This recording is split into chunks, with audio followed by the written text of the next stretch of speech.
नमस्कार, आप देख रहे हैं आज तक। आपके साथ मैं हूं सईद अंसारी। स्वागत है आपका खबरदार में। तो दिन भर की बड़ी खबरों से आपको खबरदार करने हम आ चुके हैं।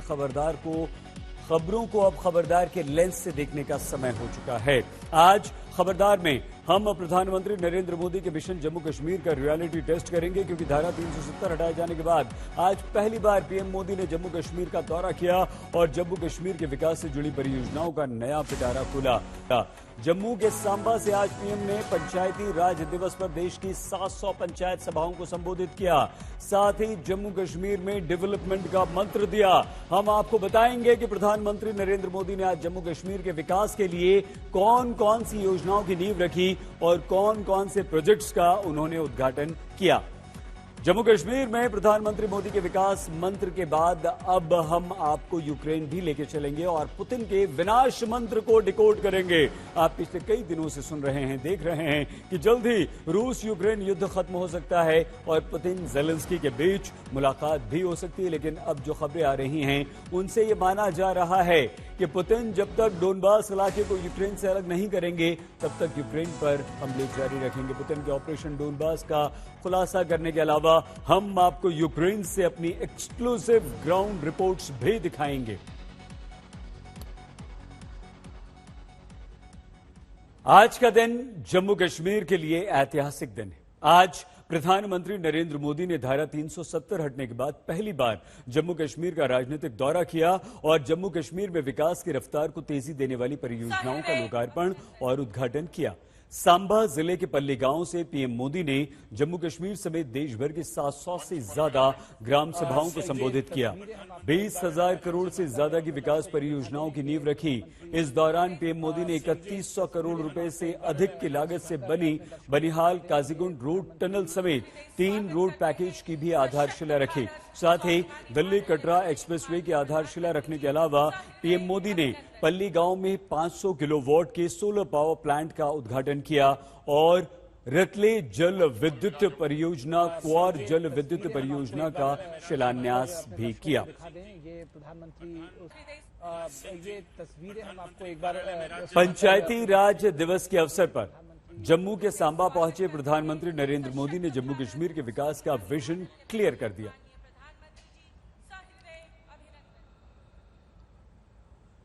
370 फ्री जम्मू कश्मीर में यह प्रधानमंत्री नरेंद्र मोदी का पहला दौरा था और इसलिए बेहद महत्वपूर्ण भी था। पीएम मोदी ने एक के बाद एक जम्मू कश्मीर में विकास परियोजनाओं की झड़ी लगा दी और जम्मू कश्मीर के विकास का 25 वर्षीय रोड मैप पेश किया।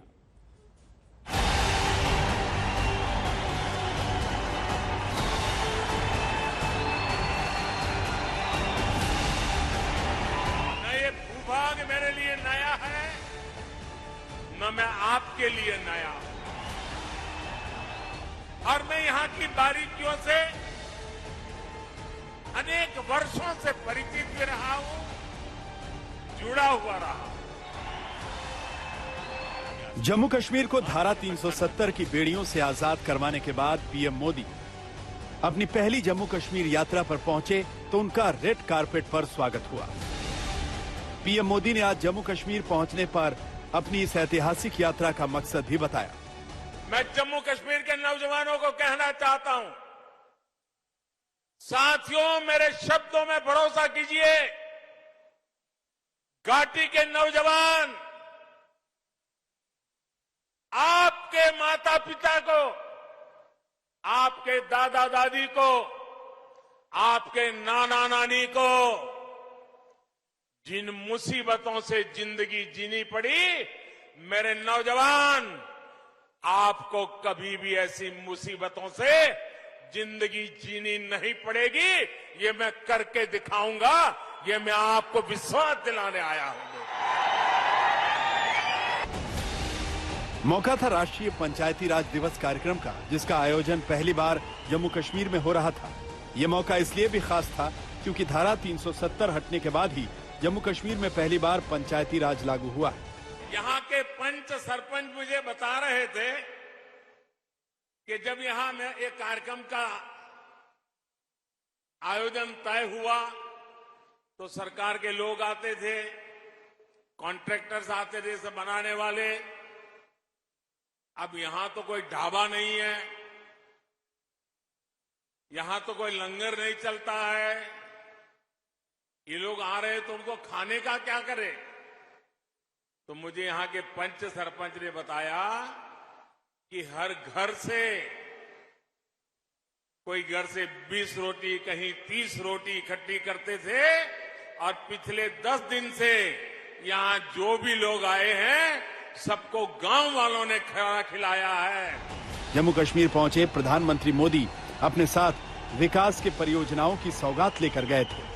फिर चाहे वो बनिहाल काजीगुंड रोड टनल की लॉन्चिंग हो, जिसके जरिए जम्मू और कश्मीर की दूरी कम हो जाएगी, या रातले और क्वार हाइड्रो इलेक्ट्रिक प्रोजेक्ट्स हों, जिनके जरिए 1390 किलोवाट बिजली उत्पादन होगा। साथ ही पीएम मोदी ने 340 घरों वाले पल्ली गांव को 500 केवी क्षमता के सोलर पावर प्लांट का तोहफा भी दिया। कार्बन न्यूट्रल को लेकर के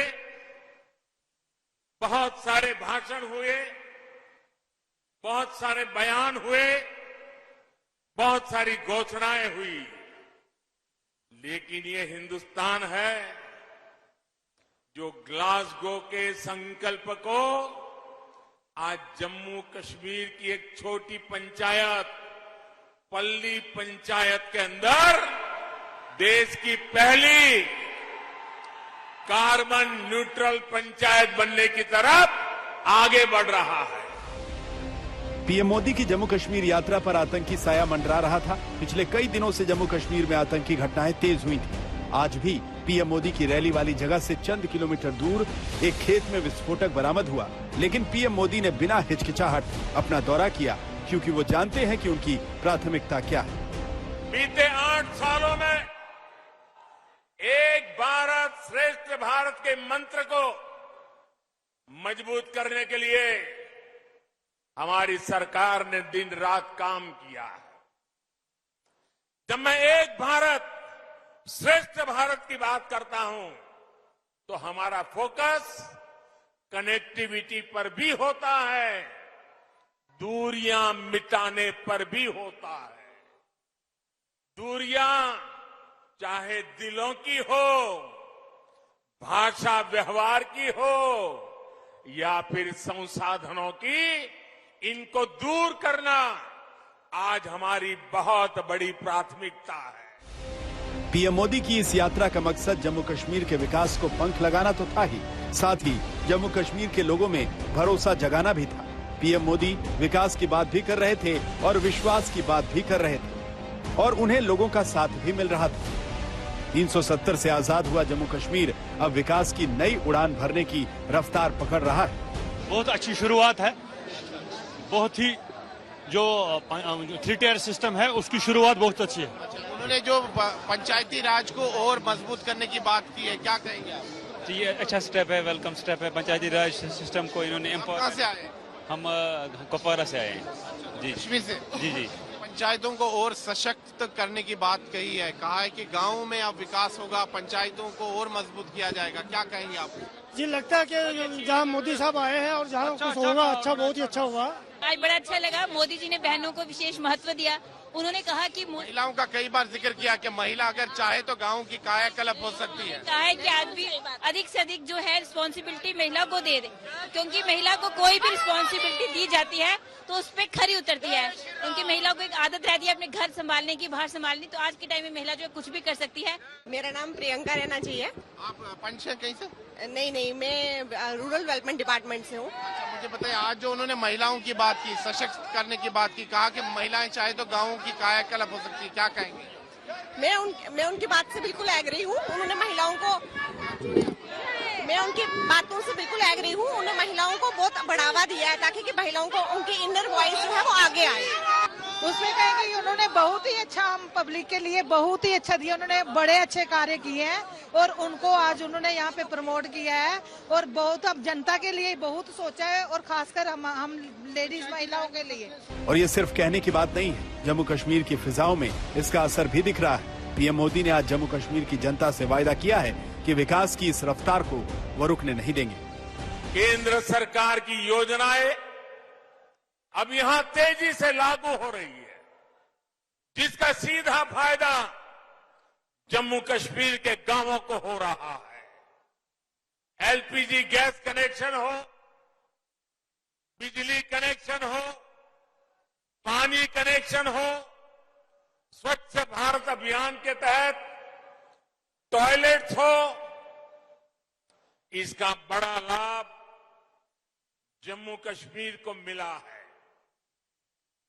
साथियों, आजादी के अमृतकाल यानी आने वाले 25 साल में नया जम्मू कश्मीर विकास की नई गाथा लिखेगा। सांबा जम्मू कश्मीर से चित्रा त्रिपाठी के साथ आज तक ब्यूरो। भले ही प्रधानमंत्री नरेंद्र मोदी धारा 370 हटने के 3 साल बाद पहली बार जम्मू कश्मीर पहुंचे, लेकिन मोदी सरकार के विकास का विजन पिछले 3 साल से जम्मू कश्मीर में नॉन स्टॉप पहुंच रहा है। 370 से मुक्ति के बाद नए कश्मीर की सुखद विकास यात्रा से जुड़े कुछ फैक्ट्स हमने आपके लिए निकाले, जो अब हम आपके साथ शेयर करना चाहते हैं। जैसे धारा 370 हटने के बाद जम्मू कश्मीर में ग्लोबल इन्वेस्टमेंट समिट के द्वारा 13,732 करोड़ रुपए के एमएयू यानी कि समझौते साइन हुए। पिछले 3 वर्षों में जम्मू कश्मीर के इंफ्रास्ट्रक्चर डेवलपमेंट से जुड़ी 2,375 परियोजनाओं पर काम चल रहा है, जबकि 1100 परियोजनाएं पूरी भी हो चुकी हैं। पिछले 3 वर्षों में 48 नए कॉलेज खोले गए हैं, जिनमें 6700 छात्रों ने प्रवेश ले लिया है। जम्मू कश्मीर में 7 नए मेडिकल कॉलेजेस, 5 नए नर्सिंग कॉलेजेस को स्वीकृति दी जा चुकी है। जम्मू कश्मीर में 2 एम्स खोलने को भी मंजूरी दे दी गई है। जम्मू कश्मीर के गांवों में लोगों का जीवन स्तर बेहतर बनाने के लिए 600 करोड़ रुपए के प्रोजेक्ट्स पर काम चल रहा है। 370 हटने के बाद से जम्मू कश्मीर में हर साल औसतन 2127 किलोमीटर सड़क का निर्माण हो रहा है और इस मामले में जम्मू कश्मीर हमारे देश में अब 4थे नंबर पर है। श्रीनगर को देश के बाकी हिस्सों से रेल रूट द्वारा जोड़ने वाला रेलवे का सबसे ऊंचा चेनाब ब्रिज भी रियासी जिले में इसी साल सितंबर में बनकर तैयार हो जाएगा और इसके अलावा जम्मू कश्मीर में 4 नए हाईवेज भी इस वर्ष बनकर तैयार हो जाएंगे, जिनमें से दिल्ली अमृतसर कटरा हाईवे का शिलान्यास आज प्रधानमंत्री नरेंद्र मोदी ने कर दिया है। धारा 370 की समाप्ति से जम्मू कश्मीर में आतंकवाद के खात्मे की रफ्तार भी काफी तेज हुई। 2019 के मुकाबले 2021 में आतंकवादी हमलों की संख्या में 2/3 से ज्यादा की कमी आई। जम्मू कश्मीर के उपराज्यपाल मनोज सिन्हा के अनुसार स्वतंत्रता के बाद से अब तक जम्मू कश्मीर में सिर्फ 15,000 करोड़ रुपए का निवेश हुआ था और अब केंद्र सरकार ने वहां 52,000 करोड़ रुपए के निवेश को स्वीकृति दी है, जिनमें से कई परियोजनाएं पूरी हो चुकी हैं। कई के बारे में हम आपको बता चुके हैं। कई परियोजनाओं पर काम चल रहा है। 20,000 करोड़ रुपए से अधिक की परियोजनाओं का आज प्रधानमंत्री नरेंद्र मोदी ने उद्घाटन भी कर दिया है। हमारी सहयोगी चित्रा ने पल्ली गांव में प्रधानमंत्री नरेंद्र मोदी की रैली में जम्मू कश्मीर के कोने कोने से आए लोगों से बात की। प्रधानमंत्री को सुनने के लिए बड़ी तादाद में यहाँ पर लोग आए हुए हैं। उन लोगों से बातचीत करते हैं। पहाड़ी कबीले से कैसा काम कर रही है सरकार, किस तरह की उम्मीदें? सरकार जो बनी है, जिसने पंचायत राज एक्ट में पहाड़ी तरीके से इसका पावर दिए और लोगों के ग्राउंड लेवल में अच्छे काम हुए। हमें टंडार से आने का यही एक मकसद था कि एक तो हम आंखों से दीदार करेंगे और दूसरी बात है किसका दीदार करना? जनाब प्राइम मिनिस्टर जनाब मोदी साहब का। हम लोग रजौरी पुंछ से आए हैं, पहाड़ी लोग हैं। 20-25 हजार की तादाद में पहाड़ी लोग आए हैं, क्योंकि आज तक कांग्रेस जो रही गवर्नमेंट पहाड़ियों का बोर्ड इस्तेमाल करके सरकारें बनाती रही, लेकिन पहाड़ियों का हक नहीं दिलवा पाई। लेकिन जो हमारे पहाड़ी कबीले के लोग हैं, ये दूर दराज पिछड़े इलाके के लोग हैं, अब इनको एक मोदी सरकार से विश्वास जागा है कि पहाड़ी लोगों का कोई हक दिलवा सकता है, वो मोदी सरकार है। हक दिलवाएगी? जी, मैं कुपवाड़ा से लास्ट बॉर्डर का पहाड़ी डिस्ट्रिक्ट है। मैं कुपवाड़ा से बिलोंग करता हूँ और हमारी 40 साल की स्ट्रगल चलती है और किसी भी सरकार ने हमारी नहीं सुनी और आज हमको पक्का भरोसा है, खास करके कश्मीर के पहाड़ी जो हैं वो करना से लेके पुनिस तक और सब हम एक हैं। महिलाओं को आगे बढ़ाने में भी नरेंद्र मोदी लगातार लगे रहते हैं। ये मुखौटा है प्रधानमंत्री नरेंद्र मोदी का, इसको पहनकर आप लोग बैठने वाली हैं? जी बिल्कुल, हम यहीं पे बैठेंगे इनको लगा के। पल्ली गांव का बड़ा सौभाग्य है कि आप लोग भी प्रधानमंत्री साहब आ रहे हैं और बाकी सारी दुनिया पर आ रही है। खुश हैं? उम्मीदें क्या है प्रधानमंत्री? उम्मीदों से ज्यादा दे रहे हैं वो। उम्मीद क्या रख सकते हैं? जब वो खुद आ गए तो सब कुछ आ गया। वो खुद आ गए तो सब कुछ आ गया। बहुत एकदम जोश में है आप लोग। आ जाइए, इधर आ जाइए, जिसको बातचीत करनी है आगे की तरफ आ जाइए। सर, आप लोग कहाँ से आए हैं? थोड़ी सी जगह दीजिए आप पीछे जाने के लिए। आप लोग कहाँ से आए?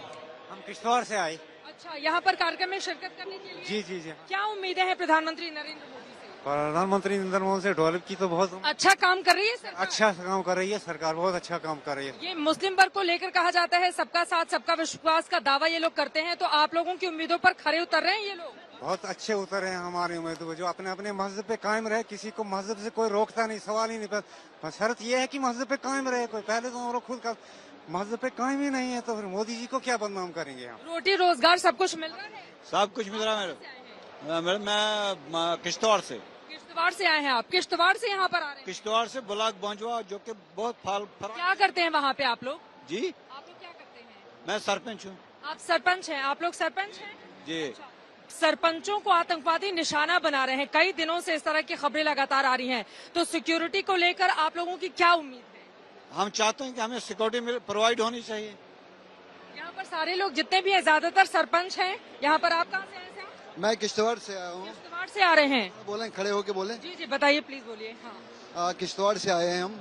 मजीद ये हम गुजारिश करने आए हैं, हमारा एक मेमोरेंडम जाएगा कि जो बच्चे कुछ हमारे जो कुछ प्रोग्राम हैं, हमारे रोड्स हैं, स्कूलों के हमारे खस्ता हाली है, हमारे हायर सेकेंडरीज में टीचर नहीं है, हमारे हाई स्कूलों में टीचर नहीं है, जो मतलब एक उसको आप लोग चाहते हैं कि एड्रेस किया जाए यहाँ की सरकार की ओर से। क्या नाम बताया आपने? फारूक अहमद की। फारूक साहब, किश्तवाड़ में अक्सर आतंकवादी घटनाएं या अभी हाल ही में हमने देखा कि इस तरह से आतंकवादी वारदातें कुछ देखने को मिली हैं। आपको लग रहा है कि पहले में अब में फर्क आया है? 370 के हटने के बाद बड़े सारे सवाल हैं, तो उसको लेकर क्या है आपका? देखो, 370 हटने के बाद से जो कुछ हालात, थोड़े बहुत जो कुछ हालात खराब हुए थे, वो कुछ एलिमेंट हैं जो हालात खराब करते हैं। आम जनता खुश है, आम जनता इससे इत्फाक रखती है क्योंकि इसमें डेवलपमेंट है और डेवलपमेंट हो रही है। कुछ एलिमेंट ऐसे हैं जो हालात को हर जगह खराब करना चाहते हैं और करते भी हैं, उन पे कंट्रोल आस्ता आस्ता होगा इंशाल्लाह, उम्मीद है। मेरे लिए खुशी की बात है कि आज यहाँ कनेक्टिविटी और बिजली से जुड़े 20,000 करोड़ रुपए, यह आंकड़ा जम्मू कश्मीर जैसे छोटे राज्य के लिए बहुत बड़ा आंकड़ा है। 20,000 करोड़ रुपए के प्रोजेक्ट का लोकार्पण और शिलान्यास हुआ है। जम्मू कश्मीर के विकास को नई रफ्तार देने के लिए राज्य में तेजी से काम चल रहा है। हमारी सरकार के प्रयास से अब बनिहाल कांजीगुट टनल से जम्मू और श्रीनगर की दूरी 2 घंटे कम हो गई। उधमपुर, श्रीनगर, बारामूला को लिंक करने वाला आकर्षक आर्क ब्रिज भी जल्द देश को मिलने वाला है।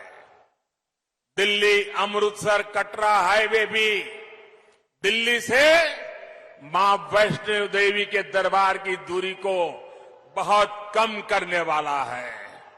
और वो दिन दूरा नहीं होगा जब कन्याकुमारी की देवी वैष्णो देवी से एक सड़क से मिलने वाले हैं। दोस्तों, साथियों, आज जम्मू कश्मीर सबका साथ सबका विकास का भी एक उत्तम उदाहरण बनता जा रहा है।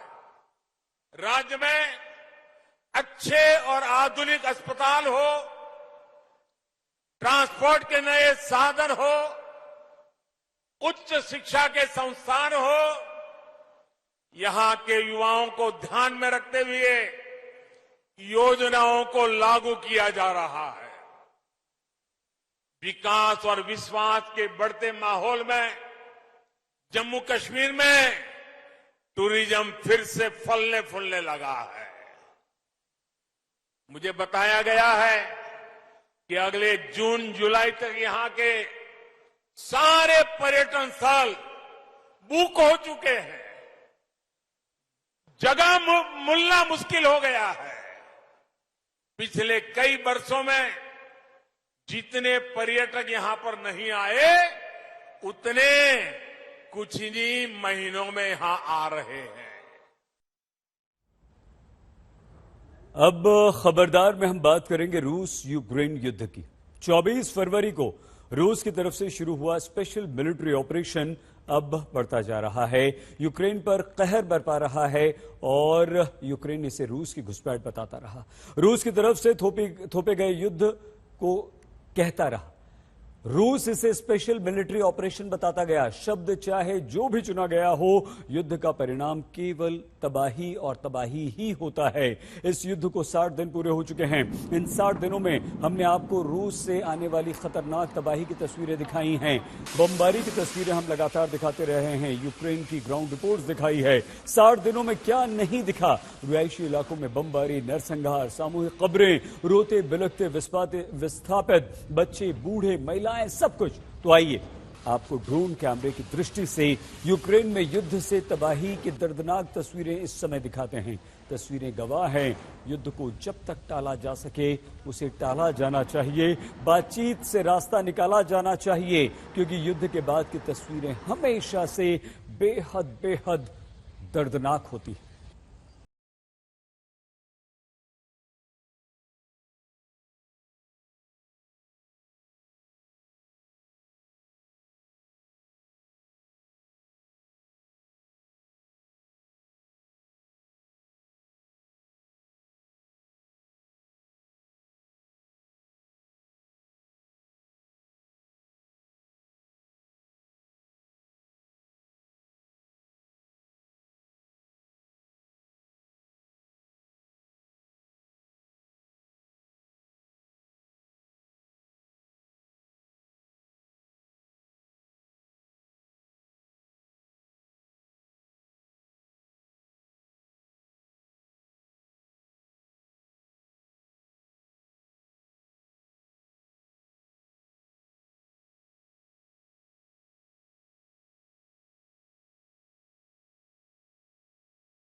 यही है दुनिया में होने वाले किसी भी युद्ध का सत्य।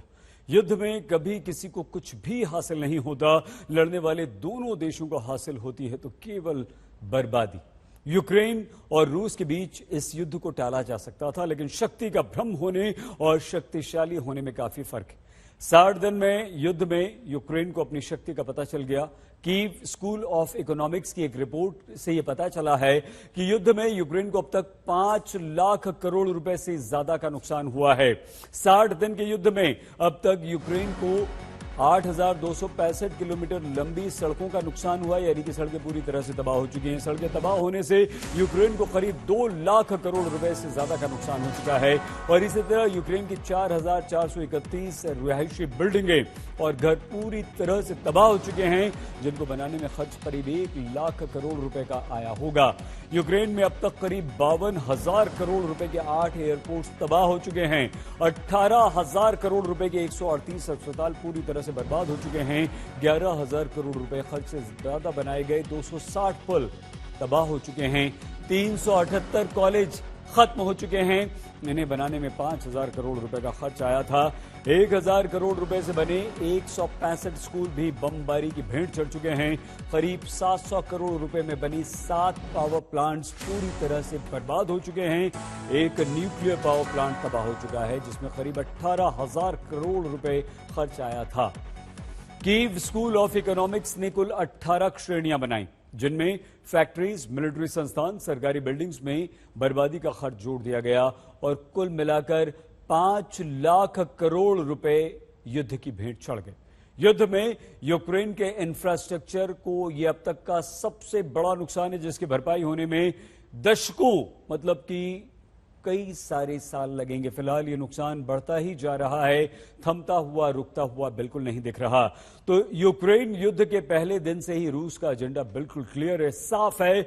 रूस को यूक्रेन को अपनी शर्तों पर झुकाना है। रूस यूक्रेन में एक ऐसी सरकार लाना चाहता है जिसका झुकाव पश्चिमी देशों की तरफ बिल्कुल ना हो। रूस ये भी चाहता है कि यूक्रेन नेटो देशों से दूरी बनाते हुए तटस्थ देश की भूमिका निभाए। और इन्हीं शर्तों को बनवाने के लिए रूस 24 फरवरी से लगातार रूस पर बम बरसा रहा है। रूस के कुछ हफ्तों में कीव तक पहुंच गया, लेकिन धीरे धीरे युद्ध समाप्ति की ओर जाता दिख रहा है। हालांकि यूक्रेन को नुकसान कितना हुआ यह हम आपको बता चुके हैं, लेकिन उसकी सेना ने रूस के लिए कीव जीतना मुश्किल किए हुए है। मुख्य रूप से रूस के 3 प्लान हैं। पहला ये कि यूक्रेन में सत्ता परिवर्तन हो, जो कि फिलहाल संभव नहीं, क्योंकि दुनिया के कई देश अब यूक्रेन के समर्थन में आ चुके हैं। सैन्य सहायता लगातार यूक्रेन को दे रहे हैं। रूस का दूसरा प्लान है यूक्रेन को ओडेसा से लेकर सुमी तक, खार्किव तक 2 हिस्सों में बांट देना। यह पूरा इलाका रूस से प्रभावित माना जाता है। भाषाई स्तर पर भी इस इलाके में रूसी भाषा बोलने वाले लोग अधिक हैं, लेकिन फिलहाल इतना बड़ा क्षेत्र संभालना रूस चाहता नहीं है और इसीलिए छोटे हिस्से पर उसका फोकस है। और इसीलिए रूस ने अब बनाया है अपना तीसरा प्लान, यानी पूरे डोनबास पर अपना नियंत्रण। मतलब यह हुआ कि डोनबास रीजन रूस के लिए बहुत महत्वपूर्ण है। रणनीतिक रूप से वो इसे पूर्वी यूक्रेन पर इसलिए लाना चाहता है ताकि वो डोनबास क्षेत्र पर पूरी तरह से नियंत्रण पा सके। और इसके पीछे कारण है क्रीमिया। रूस चाहता है कि देखिए नक्शे के जरिए हम आपको दिखा रहे हैं, क्रीमिया से लेकर यूक्रेन तक का पूरा डोनबास क्षेत्र उसके नियंत्रण में आ जाए। और अगर खेरसन से एक रेखा खार्किव होते हुए रूसी सीमा तक जोड़ दी जाए तो कई इलाके रूस के नियंत्रण में आते हुए दिखते हैं। यह वही इलाका है जिस पर रूस लगातार बमबारी कर रहा है अभी भी। इनमें Mariupol, Zaporizhzhia, Mariupol, Donetsk, Kramatorsk, Luhansk का पूरा इलाका शामिल है। और अगर इन इलाकों पर रूस का नियंत्रण हो जाता है तो रूस इसे यूक्रेन से बहुत आसानी से अलग कर देगा, क्योंकि उसकी मंशा क्रीमिया से रूस तक आवागमन के लिए एक कॉरिडोर बनाने की है। मतलब यही कारण है कि पूर्वी यूक्रेन में इस समय भी भीषण युद्ध चल रहा है और डोनबास जीतने में युद्ध में रूस अपनी पूरी ताकत झोंक रहा है। रूस नहीं चाहता कि किसी भी कीमत पर वो इस इलाके को अपने हाथ से जाने दे।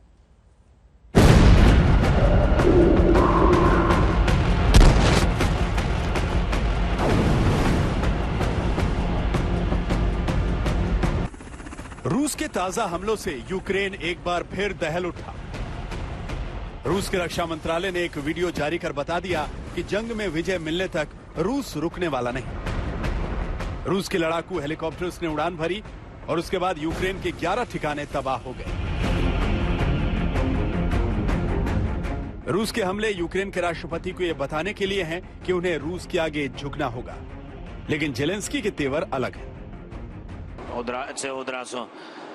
जहां तक मुझे जान से मारने की कोशिश का सवाल है तो मैं यही कहूंगा कि मैं उनसे डरता नहीं। हाँ, मेरी सुरक्षा में लगे लोग जरूर चिंतित हैं।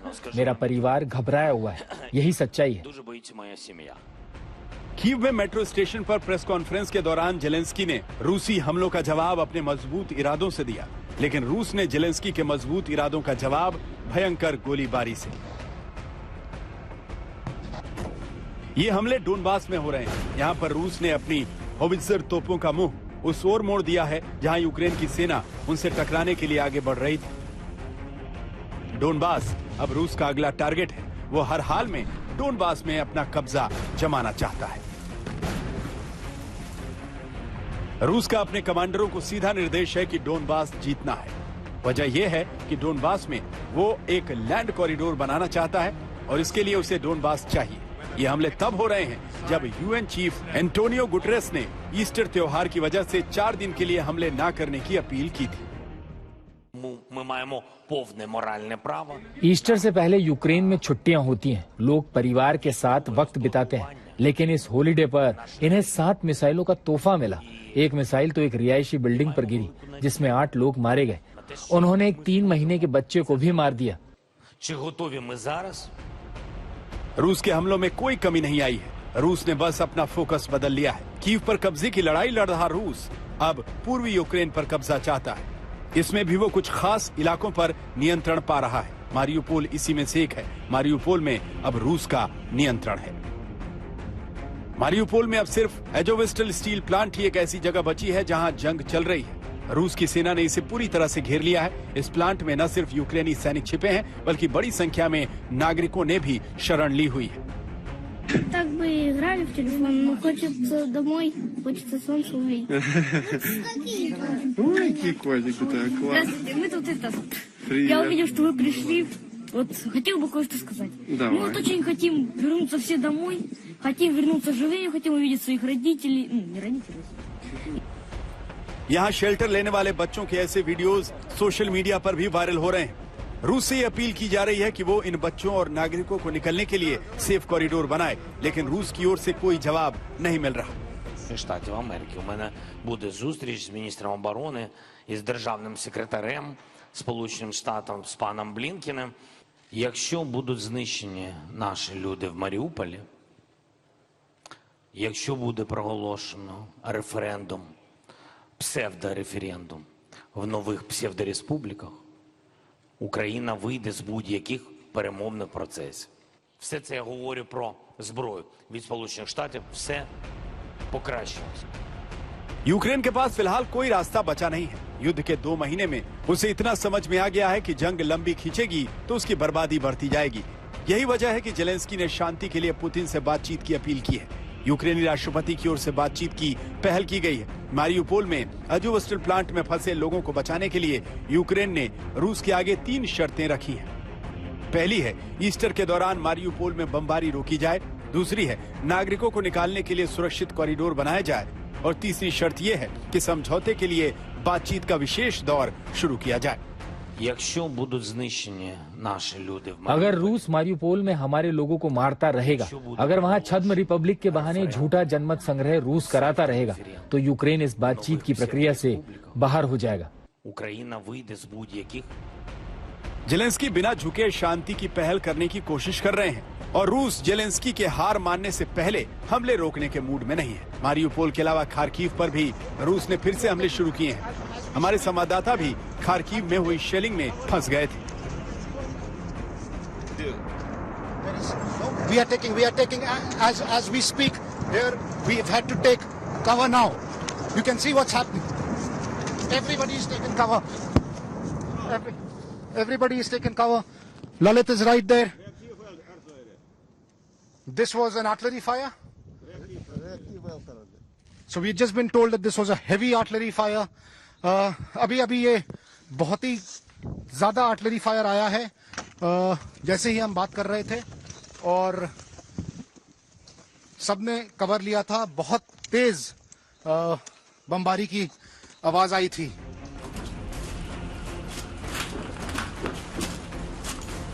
इस शेलिंग के बाद खार्किव से जो तबाही की तस्वीरें आई वो डराने वाली थी। एक रूसी मिसाइल खार्किव के इस रिहायशी इलाके पर गिरी। मिसाइल ने सब कुछ खाक कर दिया। इमारत नीचे से ऊपर तक आग की लपटों में घिर गई। ये एक रिहायशी इलाका है और पूरी तरह से खत्म हो चुका है। घरों की हालत बहुत खराब है। लोग इन इलाकों को छोड़ के निकल चुके हैं। पूरी तरह से ये घर खराब हो चुके हैं, ध्वस्त हो चुके हैं। सामने देखिए उस गाड़ी का क्या हाल हुआ है। ये गाड़ी नजर आ रही है और इस तरह का मंजर इस पूरे रेजिडेंशियल एरिया में देखने को मिल रहा है।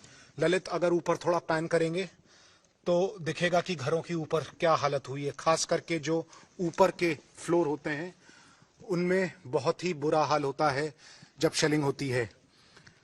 रूस की तरफ से लगातार आर्टिलरी फायर हो रहा है। जवाबी कार्रवाई भी यूक्रेन की तरफ से हो रही है।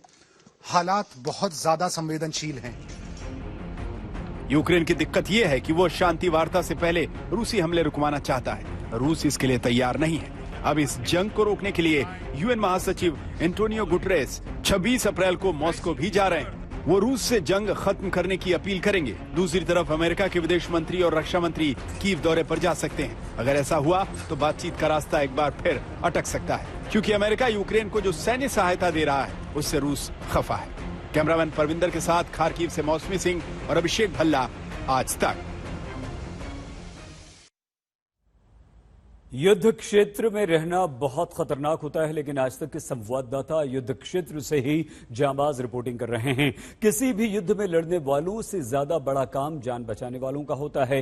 हमारी संवाददाता मौसमी सिंह ऐसी एक म्यूजियम में गई जो युद्ध क्षेत्र के देवदूतों को समर्पित है। मौसमी की ये एक्सक्लूसिव रिपोर्ट।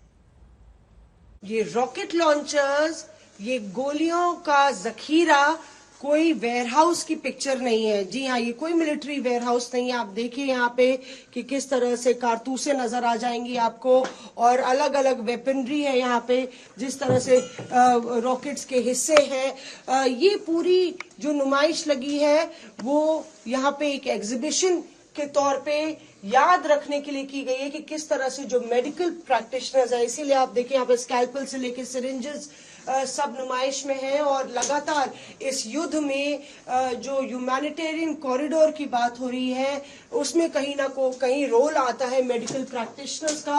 और शायद आप इन तस्वीरों से अंदाजा लगा सकते हैं कि गोलियों से भुनी हुई जो एम्बुलेंस है, ये लगातार जो मिलिट्री मेडिक्स हैं वो रणभूमि में बिना बंदूक के कुछ इस तरह से मेडिकल किट लिए जाते हैं, और किस तरह से तमाम जाने जा रही हैं। आप देख रहे हैं कि किस तरह से ये पूरे वेपनरी तो लगाई गई है, ये याद दिलाने के लिए और एक प्रार्थना में कि जो जिन लोगों की जाने जा रही हैं वो जान बचाने के लिए युद्ध में जाते हैं, पर क्षति दोनों तरफ से होती है। यहाँ पे आप देखिए कि किन विपरीत परिस्थितियों में वो लोग ऑपरेशन करते हैं, किस तरह से हड्डियां भी टूट जाती हैं और बहुत ग्रीवियस इंजरीज होती हैं। खून रोकने के लिए क्या उपकरणों का इस्तेमाल होता है, और यही वजह है कि देखिए इस तरह से पूरा स्ट्रेचर के जरिए ये तस्वीर देने की कोशिश है कि ये जो है मिलिट्री मेडिक्स हैं, ये मिलिट्री यूनिट है जिनकी जाबाजी को और जिनकी लगातार तत्परता को पिछले 8 सालों से जो यूक्रेन की धरती पे कर रहे हैं उनको हम सलाम करते हैं। कैमरा पर्सन परविंदर के साथ मौसमी सिंह, त्रिवेरी, आज तक। क्या अखिलेश यादव और आजम खान के बीच नाराजगी बढ़ती जा रही है? प्रश्न इसलिए क्योंकि सीतापुर की जेल पहुंचे समाजवादी पार्टी के नेताओं से आजम खान ने मिलने से साफ मना कर दिया।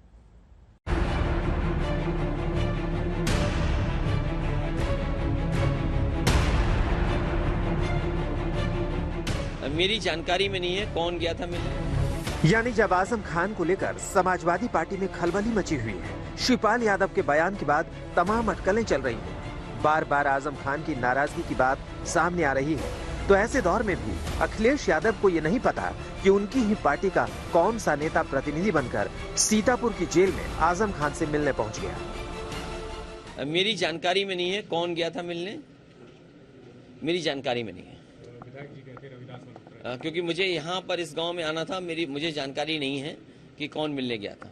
वो स्वयं ही शायद गए होंगे, मुझे जानकारी नहीं है। क्या वाकई अखिलेश यादव को इसकी जानकारी नहीं, या डैमेज कंट्रोल का दाव फेल होने के बाद वो कुछ भी कहने से बच रहे हैं? क्योंकि सीतापुर जेल पहुंचे समाजवादी पार्टी के नेताओं की आजम खान से मुलाकात ही नहीं हुई। आजम खान ने बीमारी का हवाला दिया, सभी नेताओं को वापस लौटा दिया, तो समाजवादी पार्टी ने इसके पीछे भी बीजेपी को जिम्मेदार बता दिया। भारतीय जनता पार्टी की सरकार हम लोगों को मिलने देना नहीं चाहती है। भारतीय जनता पार्टी की सरकार दमन और जुल्म करके विपक्ष की आवाज दबाना चाहती है, और भारतीय जनता पार्टी के इस कार्रवाई के खिलाफ हम सड़क से लेके विधानसभा के अंदर तक संघर्ष करने का काम करेंगे।